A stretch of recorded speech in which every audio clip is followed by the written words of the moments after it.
네, 역시 우리 가락이 마음의 정성을 받았는 것 같습니다.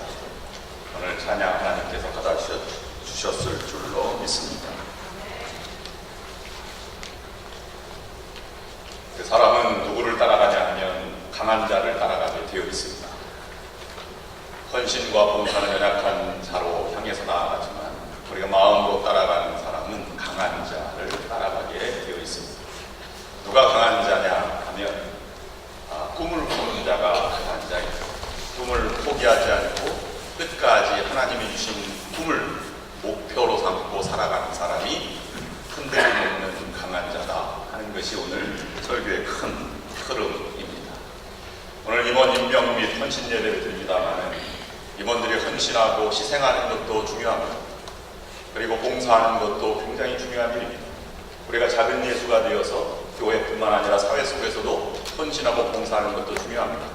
그러나 먼저 간직해야 할 것은 하나님이 나에게 어떤 꿈을 주시는가, 어떤 꿈을 향해서 나아가는가 하는 것이 먼저 중립이 될 때 우리가 헌신과 봉사도 크게 지치지 않고 의미 있게 승리하는 삶을 살아가게 되는 것입니다.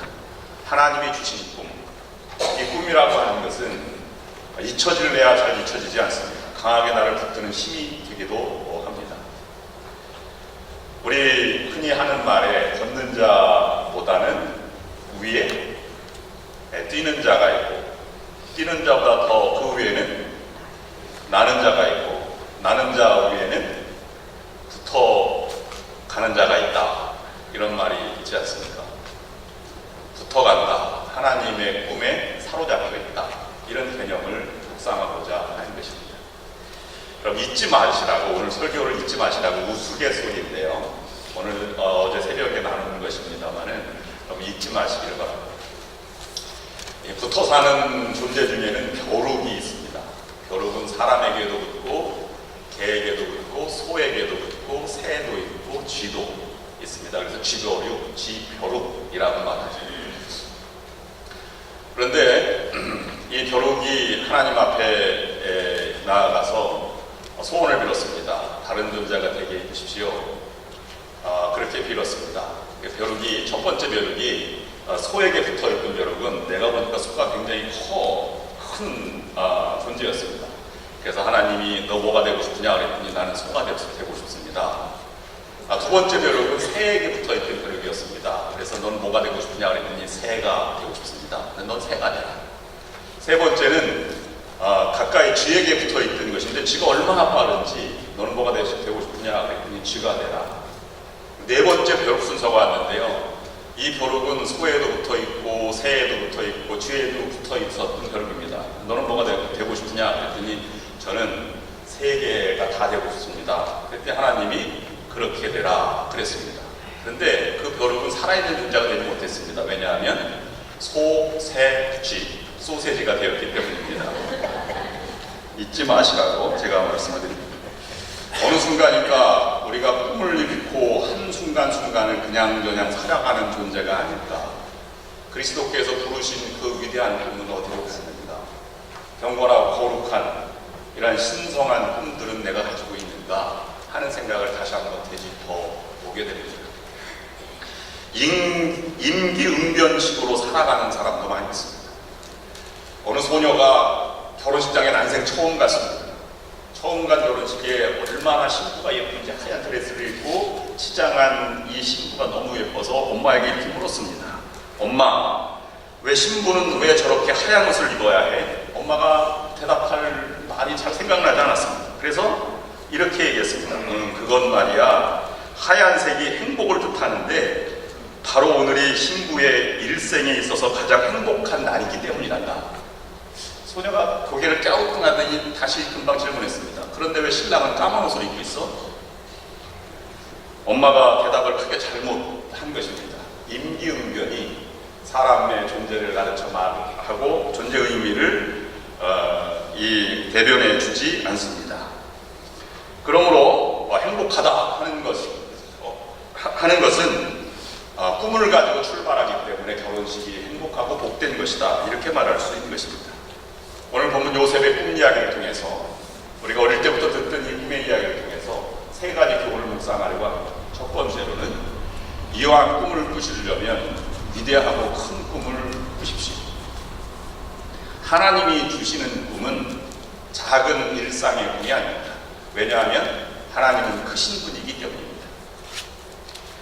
그러므로 하나님이 주시는 꿈은 교회를 향해서, 구원을 향해서, 선교를 향해서, 또는 나라와 민족을 향해서, 세상을 향해서 펼쳐지는 위대한 꿈을 꾸기를 원하신다고 하는 것입니다. 꿈이 위대한 사람과 그렇지 않은 사람과는 살아가는 삶에 엄청난 차이가 있습니다. 꿈은 목표가 되는 것이고 소망이 되는 것이기도 합니다. 하나님이 주신 꿈은 하나님의 목표가 되기도 하는 것입니다. 할 수 있는 것을 꿈꾸는 것은 진정한 꿈이 아닙니다. 할 수 없는 위대한 꿈을 꾸는 자에게 하나님께서 그것을 이루실 만한 능력과 힘을 주시는 것입니다. 여러분, 요셉이 어릴 때 꿈을 꾸었지만 이것이 그가 무슨 꿈을 꾸는지 알지 못했습니다. 그러나 커서는 그것이 자신의 삶의 방법이 되었고 목표가 되게 된 것입니다. 우리도 위대한 꿈을, 우리가 위대하지 않기 때문에 하나님이 주시는 꿈을 헤아릴 수가 없습니다. 그러나 그것을 따라 살다 보면 우리의 삶이 달라지게 될 것입니다. 오늘 요셉의 꾼 꿈은 두 가지 꿈입니다. 7절 말씀에 곡식단을 묶는데 다른 형들의 단이 요셉의 단을 빙 둘러싸서 절을 한다는 것이고, 9절에는 해와 달 11개의 별이 그 요셉을 향하여 절하는 꿈이다 라고 하는 것입니다. 물론 그것이 이제 부모와 형제들 가르쳐 말하는 그런 꿈입니다. 그런데 오늘 본문에 보면 세 번씩이나 5절, 8절, 11절 말씀에 요셉을 형들이 더욱더 미워하였다. 그 다음에 10절과 11절 말씀의 마지막 부분에는 아버지는 요셉을 부르짖었으나 요셉의 꿈을 마음에 두었다. 이런 표현이 나오게 됩니다. 꿈을 꾸는 요셉과 미워했던 요셉의 형제들과의 삶은 전혀 달랐습니다.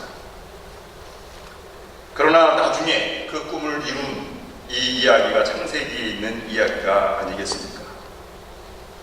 두 번째는 꿈이 클수록 고난도 큰 법입니다. 이럴 때 우리에게 요구하는 것은 큰 믿음입니다. 큰 믿음이라고 하는 것은 하나님이 주신 분명한 꿈에 대한 목표의식을 회복하는 일입니다. 목표를 세우고 나아가는 자에게 언제나 많은 문제들이 나타나게 됩니다. 그런 문제들을 극복하며 앞으로 전진하는 삶은 마치 경기의 장애물 경기와 같습니다. 장애물 경기하는 사람은 결코 장애물을 바라보지 않습니다. 장애물을 뛰어넘는 것뿐이죠. 목표를 향해서 그냥 달려갈 뿐입니다. 과감히 장애물을 향해서 몸을 달려 넘어가는 것입니다. 우리도 수많은 장애물 인생 가운데 놓여져 있습니다. 그러나 목표가 분명한 사람은 그것을 바라보고 그것에 짓눌려 살아가지 않는다고 하는 것입니다. 인생을 승리한 사람들의 모습을 보면 분명한 목표가 있고 분명한 그런 꿈이 있는 사람들이었습니다. 그런 집념이 그를 승리하게 만드는 것입니다.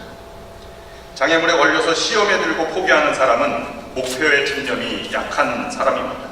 우리도 꿈을 안고 이민자로 살아왔습니다. 또 앞으로 꿈을 안고 살아가는 자들이 많이 있습니다. 그러나 중도에 포기하는 사람은 왜 그렇습니까? 너무 힘들고 어려우니까 포기하게 되는 것입니다. 신앙생활에서도 승리하는 사람이 어떤 사람입니까? 강한 목표의식이 있는 사람입니다. 그래서 바울은 사도행전에서 이런 말을 했습니다. 나의 달려갈 길과 주께 받은 사명, 곧 은혜의 복음을 증거하는 일을 마치려 하면은 나의 생명을 조금도 귀한 것으로 여기지 아니하노라. 적어도 삶을, 인생을 걸만한 꿈을 바울은 발견하게 된 것입니다. 역사적으로도 바울이 위대하냐 예수가 위대하냐 이런 논란이 있을 정도로 인류 역사상 가장 위대한 업적을 남긴 사람이 되었습니다. 예수님은 삶의 목표가 분명했습니다. 나의 죄를, 인류의 죄를 구원하기 위해서 살아가는 것이었습니다. 한 번도 뒤를 돌아보지 않고 그 길을 굳이 걸어간 존재입니다. 그러나 생각해보면 위대한 목표를 세우고 도전한 사람은 그만큼의 위기를 경험하게 된다고 하는 것입니다. 언제나 큰 위기는 큰 믿음을 요구하고 큰 결단을 요구합니다. 그 큰 믿음은 큰 역사를 만들어가는 것입니다. 왜냐하면 위기 속의 기회라고 하는 것이 동시에 존재하고 있기 때문입니다. 에스더가 어떻게 해서 불임전의 주인공이 되었습니까? 그는 죽음을 각오하고 왕 앞으로 나아갔기 때문입니다. 민족적 위기가 없었다면 에스더도 없는 존재인 것입니다.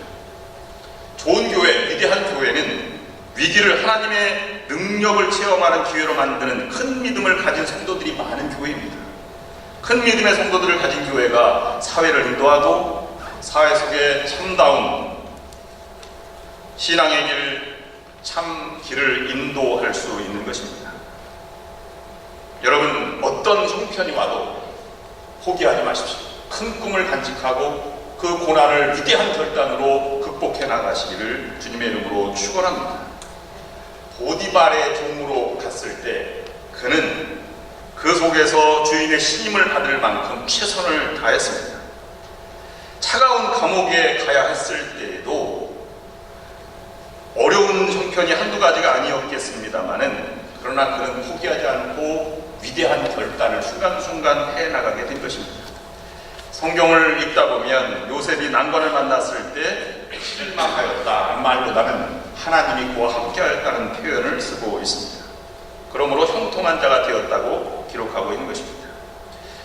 용수철은 더 작게 움츠릴수록 더 높이 뛰어오르는 법입니다.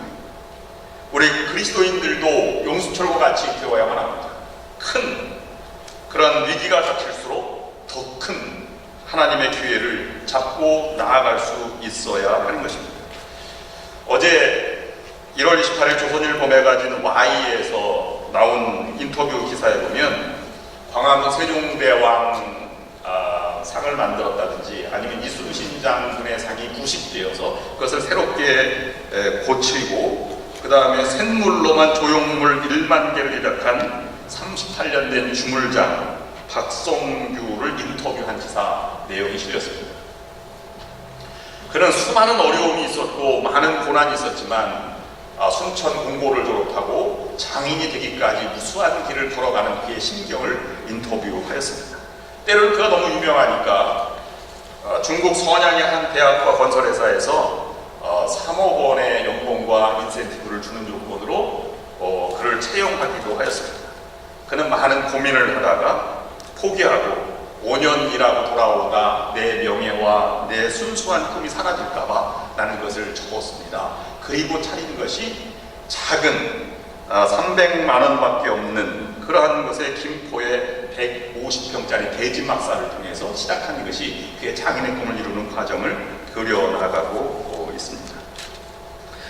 인생에 있어서 우리는 많은 위기와 고난이 있지만 고난의 풀무에서 하나님이 바라는 것은 너무 먼저 꺼내지도 않고 너무 오래 있어서 퇴색되지 않고 가장 아름다운 곳에 순수한 결정물이 될 때까지 우리를 기다리셨다가 우리를 꺼내시는 분이라고 하는 사실입니다. 그때까지 우리에게 필요한 것은 인내심입니다. 세 번째로 꿈이 있는 사람은 정도에서 벗어나지 않습니다. 분명한 목표가 있기 때문입니다. 분명한 목표는 큰 믿음을 간직하게 하고 큰 믿음은 위대한 결단을 하게 만드는 것입니다. 어려운 상황이 와도 하나님께서 꿈을 이루어주실 줄로 믿고 최선을 다하는 것입니다. 하나님이 인도하시는 길을 걸어가는 사람은 자신이 판단하지 않습니다. 하나님이 판단할 때까지 기다리고 하나님의 뜻대로 그 말씀대로 살아가게 되는 것입니다. 요셉이 위대한 것은 위대한 꿈을 꾼 것으로 만족하지 않았다는 것입니다. 그 꿈만 꾼 것이 아니라 순간순간 하나님을 선택하며 하나님이 인도하시는 길로 정도의 길을 억척스럽게 걸어간다고 하는 것입니다. 성실하고 정직하게 피땀을 흘렸습니다. 그래서 주인의 인정을 받게 되었고 또 그 집 전체, 보디발의 집 전체가 복을 받게 되었습니다. 요셉이 얼마나 충실한 사람이냐 하면 억울한 옥살이 중에서도 간수가 옥중의 모든 사무들을 요셉에게 맡길 정도로 선임했던 것입니다. 나중에는 회복되어서 왕의 총애를 받기까지 한 것입니다. 정도를 걷는다, 하나님의 말씀을 따라 산다, 하나님의 영이 인도하심을 받는다, 성령이 인도하시는 대로 살아간다 하는 그런 것을 우리가 생각해 보게 됩니다. 하나님의 영에 감동된 사람, 성령에 이끌려가는 사람은 자기의 판단과 감정으로 살아가는 것이 아닙니다. 정직의 영, 진리의 영이신 성령의 인도함을 받는 사람입니다. 하나님의 영, 성령의 인도하심을 받는다고 하니까 제정신이 아닌 사람의 말과 행동으로 우리가 착각하며 생각할 수도 있습니다. 그러나 하나님의 영에 사로잡힌 사람은 세상의 어느 사람보다 더 정직하고 예의 바르고 품격을 지키며 분명하게 살아가는 것입니다. 고난 속의 정도를 지키려면 몇 가지 우리가 벗어버려야 될 것이 있는데, 유혹으로부터 우리가 지켜나가는, 회복되는 그런 길이 있습니다. 유혹에 넘어지지 않는 비결을 알아야 한다고 하는 것입니다. 첫 번째로는 정도를 지켜나가려고 할 때 타협하지 않는 것입니다. 타협은 포기하는 것입니다. 이것이 가장 큰 유혹입니다. 너만 그렇게 바른 삶을 살아가느냐, 세상은 둥글둥글한 것이 아니냐, 그렇게 당신도 적당히 맞추어 살아라, 이렇게 우리를 유혹할 때 우리는 유혹에 넘어가면 분명하게 넘어지게 되어 있는 것입니다. 그 다음에는 유혹을 뿌리치는 방법은 분명한 결단력을 순간순간 내려주어야 하는 것입니다. 일관되게 정도를 걷는 자가 결국은 승리합니다. 일관되게 걷는다고 하는 것은 중간중간 무수한 결단이 모집 함께 나아가야 하는 것입니다. 그래서 승리자들은 패배자들이 갖고 있지 않은 특성을 갖고 있습니다. 그것은 끈질긴 인내심이라든지 용기라든지 위대한 결단력을 가지고 있다고 하는 것입니다. 한국을 위대하게 이끌었던 박정희 대통령이나 아니면 정주영이나 성경의 아브라함 같은 그것도 위대한 신앙의 결단력을 가지고 살아갔던 존재로 소개하고 있습니다. 결국은 신앙은 결단력입니다. 인생은 언제나 큰 결단을 요구하기 때문입니다. 제자들이 그물을 싣고 있을 때 예수님께서 이렇게 말씀하셨습니다. 나를 따라오너라, 내가 너희를 사람을 낳는 어부가 되게 하리라. 그때 그들은 생각하지 않았습니다. 예수를 따라야 할 것인지, 내 삶을 계속 지켜나가야 할 것인지, 그들은 순간 결단을 할 수밖에 없었습니다. 어느 것이 다른 결단입니까? 어느 것이 위대한 결단입니까? 어느 순간에도 하나님을 선택하는 것이 위대한 결단이 되는 것입니다. 마음이 연약한 사람은 결단력이 부족합니다. 늘 끌려가기만 하게 되죠. 여러분, 식당 가서 무엇을 먹을까 이렇게 요청할 때 5분 이상 메뉴를 고르지 못하는 사람이 있습니다. 마음이 연약한 사람입니다. 이것도 먹고 싶고 저것도 먹고 싶고, 그래서 무엇을 결정하지 못합니다. 이미 식당에 올 때는 무엇을 먹겠다고 결단하고 오는 것인데 그것을 미적미적한 것입니다. 여러분, 결단할 때 사람 상황이 바뀌게 되어 있습니다. 그 사람은 변하기 시작하게 된 것입니다. 근데 결단이라고 하니까 이런 것도 결단이 아닐까 생각할 수도 있습니다. 새벽 기도가 너무 힘든데 잠이 오시는 분들이 있습니다. 힘들죠. 비가 오고 바람이 불고 그러면 더 어렵습니다. 새벽 기도 때문에 고민하다가 어떤 성도가 목사님께 이런 말씀을 드렸습니다. 목사님, 드디어 새벽 기도 문제를 해결했습니다. 어차피 못 갈 거 아예 포기하겠습니다. 여러분, 이것은 결단이라고 말하지 않습니다. 그것을 우리는 포기라고 말하는 것입니다. 결단은 우리를 더 나은 미래, 더 높은 가치를 향해서 힘이 들더라도 결정을 내리고 나아가게 하는 것이어야 결단이라고 말하고 있는 것입니다. 하나님의 축복을 향한, 행복한 미래를 향한 결단이 믿음의 결단입니다. 교회는 믿음의 결단을 하는 사람들이 모인 것입니다. 믿음의 결단을 통하여 교회가 세워지고 믿음의 결단을 하고 나아갈 때 하나님께서 길을 열어주시는 것입니다. 결단하는 자에게 하나님은 위대한 복을 허락해 주시는 것입니다. 연세대 신과를 졸업하고 송주 인터내셔널이라고 하는 유통회사를 설립한 김성주 여사장의 이야기를 간단히 전해드리고 말씀을 마치려고 합니다. 한국에서 사업하려고, 유학을 끝내고 사업하려고 나아갔는데 누가 이렇게 얘기했습니다. 면세점에 무엇을 납품하려고 하는 유통회사를 세웠는데요, 한국에서는 3가지를 잘하면 된다. 첫 번째, 술을 잘 마시고, 두 번째, 거짓말을 잘하고, 세 번째, 신봉투를 잘 갖춰야 한다. 그래서 세워 나갔는데요, 기도 가운데 그에게 찾아오는 것은 내가 그리스도인인데 그렇게 따라갈 수 있겠는가 도전해보기로 했습니다. 근데 그는 처절한 배신을 맛보게 되었습니다. 면세점에 잘 물품이 좋아서 납품했는데 어느 날 갑자기 가보니까 면세점에서 자기 물품이 사라져버렸습니다. 빼앗는 것이죠. 퇴출당한 것입니다. 바이어를 만나서 3시간을 기다렸는데 바이어가 3분도 만나주지 않고 그냥 그 자리를 떠버리는 처절한 이 치욕도 맛보았습니다. 그는 생원원들조차 물건이 안 왔다고 거짓 보고를 하는 등 여러 가지 사업이 어려운 그런 현실을 만나게 되었습니다. 그런데 그는 결국은 면세점의 1997년도 한국 면세점 퍼센테이지로 20%를 점유하는 큰 회사가 되었습니다. 그를 사로잡았던 것은 이와 같은 말이었다고 합니다. 하나님의 나라와 그 의를 구하는 자에게 이 모든 것을 더하시리라. 이 약속의 말씀을 붙들고 나아갔다고 하는 것입니다. 타협으로 또는 유혹을 거부할 때 사람은 어려움을 당할 수 있습니다. 고생할 수 있습니다. 그러나 이 시험, 그 어려움을 견뎌내는 사람은 복이 있는 사람입니다. 그의 진실됨이 드러나는 날이 오게 될 것이기 때문입니다. 하나님께서 약속하신 생명의 면류관을 받는 날이 반드시 올 것입니다. 여러분, 하나님께서 이루어주심을 믿고 큰 꿈을 꾸십시오. 큰 꿈은 큰 믿음이 필요합니다. 큰 믿음 가운데 정도를 걷는 것이 승리하는 일입니다. 감나무 밑에 감을 떨어지기만을 기다리는 자에게는 결코 감을 얻을 수 없는 것입니다. 이제 결론을 맺습니다. 창세기 37장 후반절에 보면 19절에 보면 요셉을 보고 형들이 이렇게 말을 합니다. 꿈꾸는 자가 오는도다. 요셉과 마찬가지로 꿈꾸는 자에게 힘이 생기고 그에게 사람이 붙고 그에게 일을 이루어낼 수 있는 것입니다. 할 수 있으면 원대한 꿈을 꾸시기를 바랍니다. 꿈을 이루는 과정 중에 어떠한 고난이 오더라도 물러서지 마십시오. 그리고 최선을 다하여서 정직하려고 순간순간 결단하며 나아가십시오. 그런 여러분들에게 아름답고 선한 꿈은 반드시 이루어질 것입니다. 여러분에게 하나님의 은총이 함께 하시기를 주님의 이름으로 축원합니다. 기도하시겠습니다. 하나님, 현실에 늘 안주하며 살아가지 않게 하여 주시옵소서. 하나님이 주시는 위대한 꿈을 꾸게 하시고 그 꿈을 이루기 위해 고난도 각오하며 헌신과 섬김의 삶을 끝까지 살아가게 하여 주시옵소서.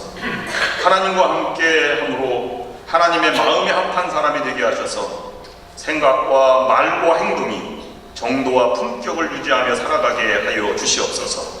그러므로 조금 느리게 걷더라도 세상의 어떤 사람보다 더 위대하고 감동스러운 꿈을 이루는 자가 되게 하여 주시옵소서. 예수 그리스도의 이름으로 기도드립니다. 아멘.